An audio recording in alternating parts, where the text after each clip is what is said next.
Hello, everyone. Thanks for joining us today. I'm Jonna. I'm here with Dr. Ryan Smith. I'm going to be the moderator today, and I just wanted to point out a few features of the GoTo webinar. There's actually a questions area in the bottom right-hand area. So if there's questions throughout, please feel free to ask questions there. And at the end, I will read the questions to Dr. Smith.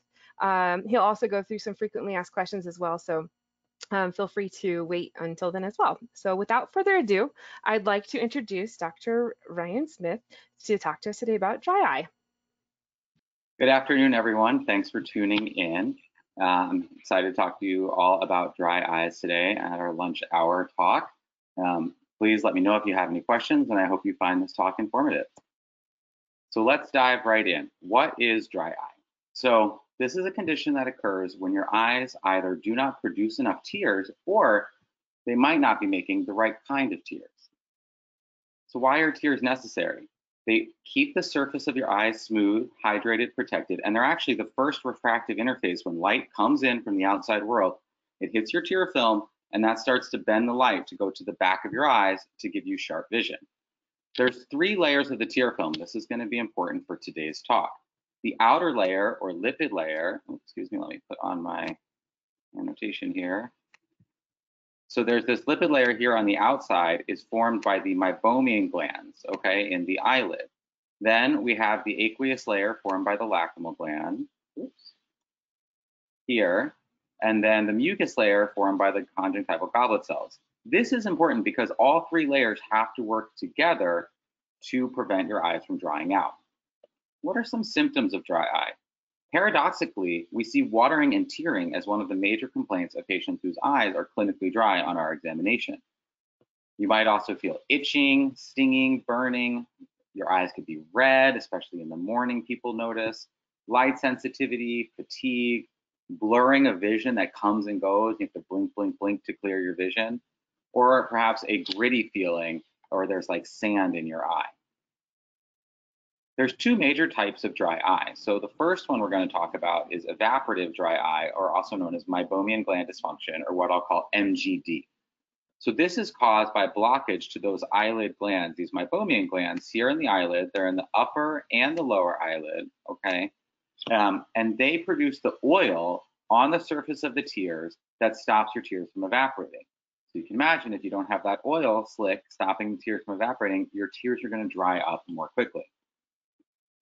On the other hand, aqueous dry eye is when the lacrimal gland is not producing enough tears, and therefore you just can't lubricate the surface of your eye because your body can't produce enough tears. The key to effective treatment is a proper diagnosis. So you've seen the commercials, you've seen them on the shelves, these over-the-counter treatments, but are they right for you? First of all, Visine is never right for anyone. Anything that says get the red out is actually doing more harm than good, and we can talk about that a little later.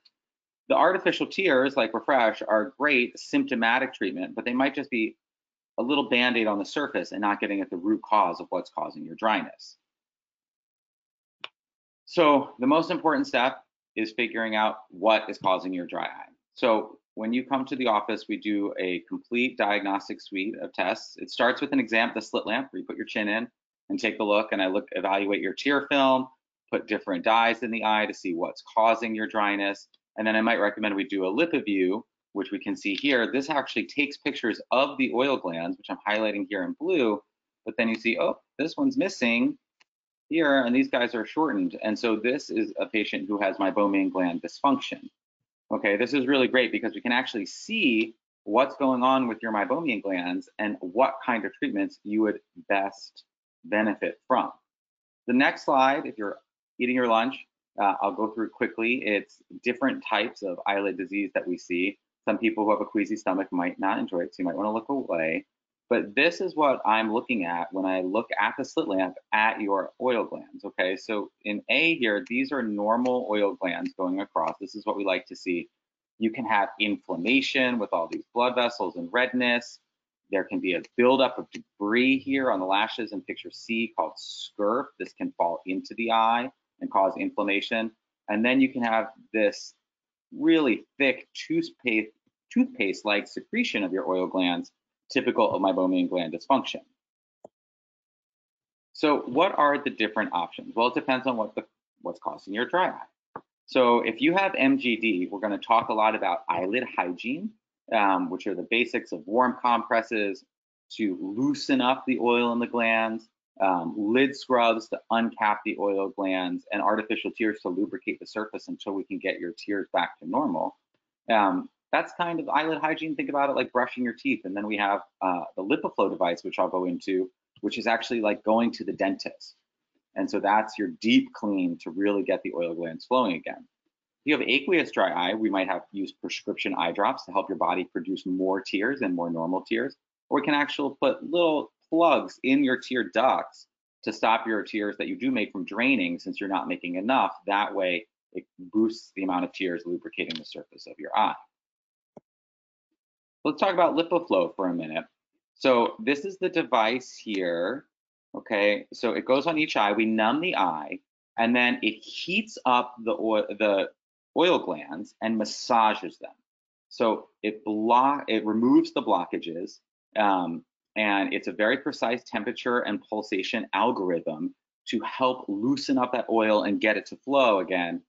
Again, this is like the deep clean, like going to the dentist for your oil glands. And it takes about 6 to 8 weeks to have the results show up, but it's very successful for our patients. Punctal plugs are, this is obviously not life size, it's teeny tiny. We look at it under the microscope and put it into the drainage duct of where your tears go. That way, like I said, your tears stick around. So I often start with temporary plugs, which are removable or dissolvable. That way we can see if you like them. Some people do notice excessive tearing and they're bothered by it. That's about the only side effect that have patients ask me to take them out for. And then we have permanent. Now in ophthalmology, not much is actually permanent. These are plugs that are designed to stay in indefinitely, but can be removed at any time. And so we can talk about that and if they would be right for you. What about the prescription eye drops that you see for chronic dry eye? Xiidra, Restasis, and there's a new one on the market, Cequa. They all work relatively similarly to increase your body's own ability to produce tears and to decrease the inflammation in those tears. So oftentimes, if we're talking about dry eye and I'm talking about punctal plugs, I'll start you on one of these drops so that we can reduce the inflammation in the tear film before I keep your tears around, because otherwise I don't want your eye bathed in all these inflammatory, irritating factors. So over the next few minutes, I'm going to go through some of the most common questions about dry eye before we get to our Q&A. Do the dry eye treatments hurt? No. The different treatments we provide are not considered painful. LipiFlow actually feels great. It's like a massage of the eyes. We put you in a dark room. It's very comfortable. It's kind of like an ocular spa experience. And afterwards, you might have a little bit of gritty sensation. Your eyes could be red for about an hour or so after the procedure. But overall, it's a very comfortable procedure. Eye drops such as Restasis and Xiidra and Cequa, they have some different side effects, each of them individually. It could be a little bit of stinging when the drops are applied. Some can change your taste temporarily or cause a temporary blurring of vision. And so we work together to figure out what's going to work best for you. For the punctal plugs, we numb your tear duct. Patients don't even know I've done it. I say done, and they're like, wait, you didn't do anything. So it's quite easy to do in the office and very little discomfort from a patient standpoint. Once they're in place, you can't feel them. Why is it important to treat dry eye? I get this a lot. I tell my patients, your eyes look very dry. They say, well, doc, I don't feel anything. Do we have to do anything about it? It depends. If it's very mild dry eye and you're not bothered about it, obviously it's my job to tell you what I see. What worries me is when I see significant dry eye that can lead to permanent scarring of the cornea with a decrease in vision, or if it's going to allow that outer epithelial layer of the cornea to break down. Well, that epithelium, which just think about the most outer layer of your cornea, protects against bacteria getting into your cornea and causing infections. So I've seen patients with such severe dry eye that they get devastating eye infections, extremely painful conditions, very difficult to treat. So that is why I always prefer, if I see dry eyes, that we treat it instead of letting it get worse and causing a problem. So again, eye infections are the most serious problem that can come from this. Scratch cornea, corneal ulcers, blurry vision. Again, if your eyes are really dry, then when the light hits your eyes, it could cause the light to scatter because that surface isn't regular. That can give you flashes and floaters, patients notice a lot. And you blink, blink, blink, blink, blink, we try to restore that tear film, and you can sharpen up your vision. So we try to prevent that so that you can work through your day without being interrupted. Why is eye watering a symptom of dry eye? So when there's an imbalance in your tear film, your body's natural response is to keep flooding the eye with tears. But remember, the tears you're making aren't normal.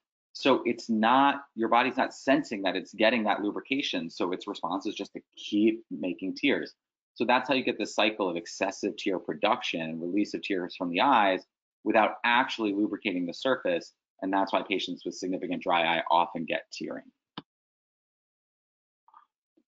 So what are some causes of dry eye? So there's environmental and lifestyle causes. Smoking cigarettes, certainly, or being in a smoky environment has been linked to dry eye.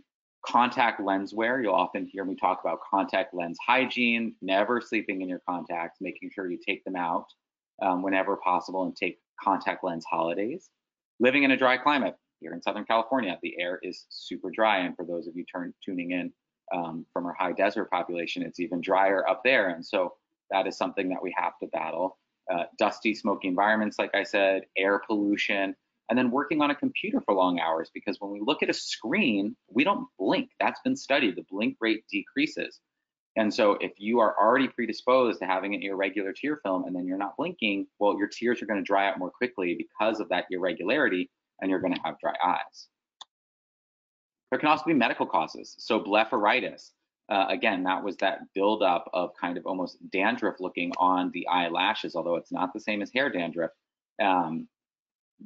Those particles can be very irritating to the eyelids. They can cause the meibomian glands to become clogged. The particles can also fall into the eye and cause irritation and subsequent dryness. Systemic diseases, rheumatoid arthritis, thyroid disease, any autoimmune condition can really cause problems with especially meibomian gland dysfunction or the lacrimal gland, Sjogren syndrome, for example. All these different conditions can lead to dryness, as can medications used to treat them or medications used to treat other conditions. Chemotherapy medications are linked to dry eye, for example. And then eye surgery, especially eyelid surgery, lifting the eyelids, can cause excessive dryness, and that's been studied. Also, especially if you're getting cataract surgery, around the time of surgery, we have to use a lot of medicated eye drops that can dry out the eye. So for those of you who I'm talking to about cataract surgery, we'll often have the talk beforehand about tuning up the ocular surface to put you in the best position for success when we go through with your cataract surgery, especially if we're talking about one of the lifestyle lenses where we try to give you vision without glasses after your surgery. So what else can we do? Well, we got to talk about keeping your eyelids healthy. BlephX is another great treatment that we have, which can help treat blepharitis. So it kind of fades here, but there's a foam tip on this kind of, it's almost like an eye toothbrush.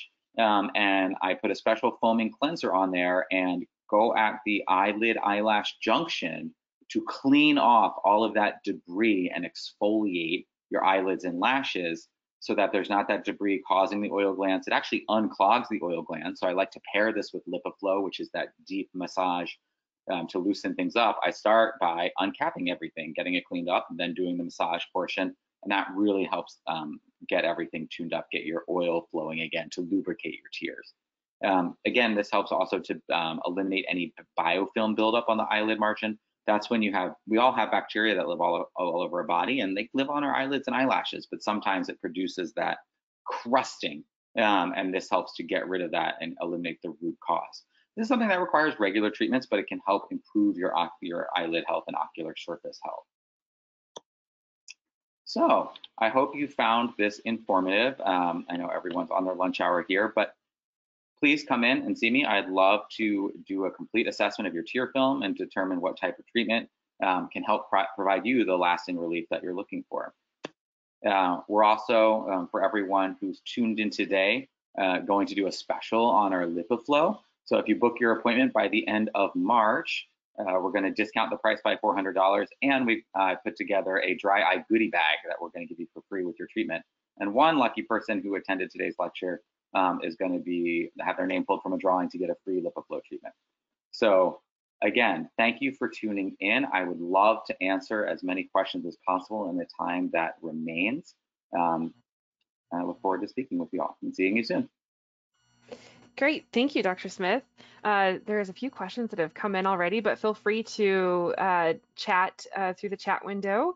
And I'm going to go ahead and start asking you some questions. Does insurance companies cover the treatments that you spoke about today?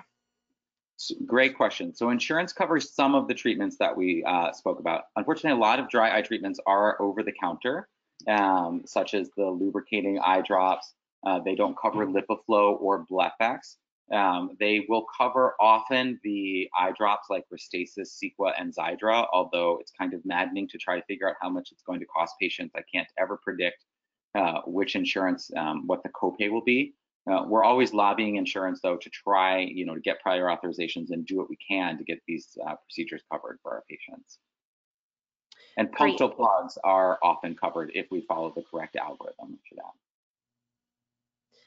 Okay, so this is actually a three-part question.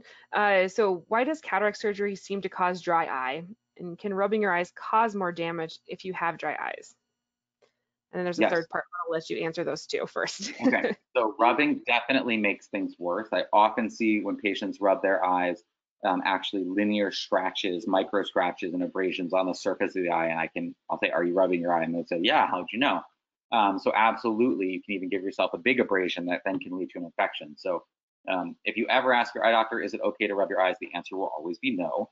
But that's not very helpful. So I try to get to the bottom of why are your eyes itching? It could be seasonal allergies, and there's allergy eye drops, and there's a sign of that.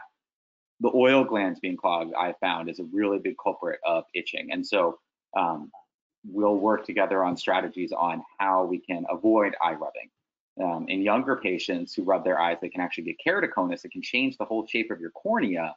And that's a really devastating condition that might lead to a cornea transplant. So there's plenty of good reasons not to rub your eyes. Now, why can cataract surgery seem to cause dry eye? So I touched on this, but during the cataract surgery, the few days before, we start you on medicated eye drops. And then after surgery, you're on lots of medicated eye drops. And during the surgery, you're getting lots of eye drops, and your eyes open the whole time, exposed to the air, although we are lubricating it with fluid to keep it hydrated. All of these medicated eye drops, so if an eye drop comes in a screw cap bottle, it has preservatives in it. Because for it to be multi-dose, right, we don't want bacteria to get in there and then that you put on your eye. So there's preservatives to prevent bacteria.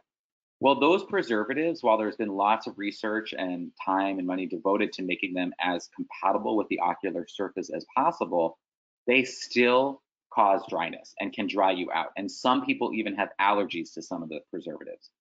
So around cataract surgery, it's really important that we step up the use of your warm compresses, your lid scrubs, preservative-free artificial lubricating tears to combat the dryness that can be caused from these eye drops. It's thankfully generally temporary as we get past and start tapering off the eye drops. And depending if you're diabetic, there's certain eye drops that we might have to use that are known to cause dryness on the surface, but they prevent swelling in the back of your eye that can happen after cataract surgery.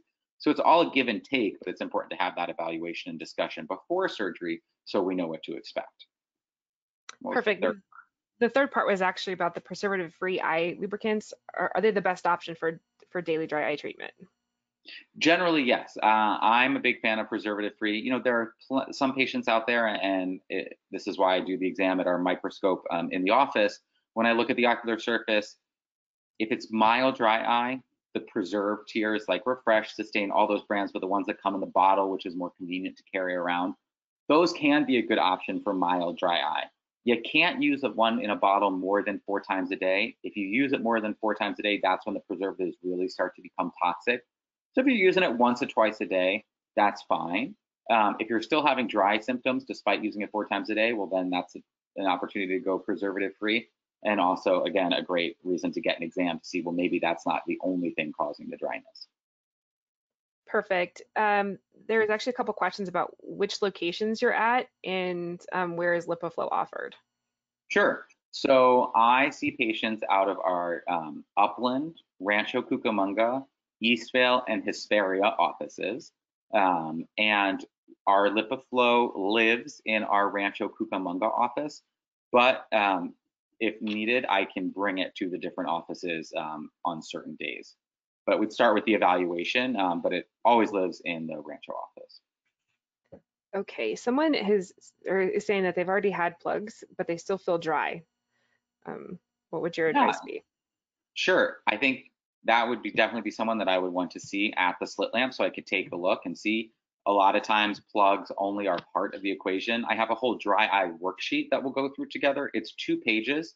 It's the tip of the iceberg. It only is the beginning of things that I can do for my patients, right? If there's that many different treatments for dry eye, it means nothing works the same for everyone. So it's going to be about putting together a recipe, if you will, of what works best for each patient individually. Oftentimes plugs, again, that just addresses the aqueous insufficiency. So it keeps the tears that you make around, but maybe your tears are inflammatory. Maybe the oil glands are clogged. And so plugs aren't a one size fits all solution. Great. When should you try over-the-counter medicines versus coming in to see you? If the eyes are just out of the blue, you never really have problems, and all of a sudden they just are feeling, a little dry or at the computer, and by the end of the day you're tired, you could try an over-the-counter drop. I think it's recommended to have a yearly eye exam, so happy to do that. And it could be the type of thing where you come in once and give you a clean bill of health, and we go through a few basic treatments, and that's it. There's very little harm that comes in from having a visit and a more complex evaluation. Your visit should be covered by your insurance for your eye exam, by your medical insurance there. And so, our schedulers can work with you on that. But certainly, it's nice to know. Just make sure you keep track of everything you've done so that when we talk, I can know what you've already tried as I go through the algorithm with you. Perfect. And you actually answered the next question, but I just want to make sure it was clear that the insurance does cover your initial eye exam. Is that correct, Dr. Smith? Right. So we accept medical insurance. So your vision, like if you have VSP or one of those health plans, we don't take that insurance, but your medical insurance, pretty much almost always. Now you might need a referral depending on what kind of insurance you have from a primary care doctor. But provided you get the referral and everything, your visit should be covered with some degree of copay, and our scheduling department can go through that with you to let you know what to expect. Perfect. Does dry eye cause pain, like a sharp pain? Yes, it can, especially when you get really pretty significant dry eye or even minimal dry eye, but it's got those dry patches on your cornea. Picture your eyelid blinking over a glass marble. That's what the surface should be like, nice and smooth, 2 smooth surfaces, right? Just like your windshield wiper on your window. But if you have some crud built up on your windshield, well, then you hear that noise as the windshield goes across, but that also irritates the windshield wiper or your eyelid over that marble, right? If that marble surface is irregular, when the eyelid blinks over it, it's now irregular. And then that causes the eyelid. Some people get a lot of eyelid swelling and they don't know why their eyelids are swollen. Well, think about it. It's blinking over this irregular surface, which is very irritating and painful. And so every time you blink, you can actually be tugging little cells of epithelium or causing little micro rips, and that's the pain that you feel. Okay, does insurance cover LipiView?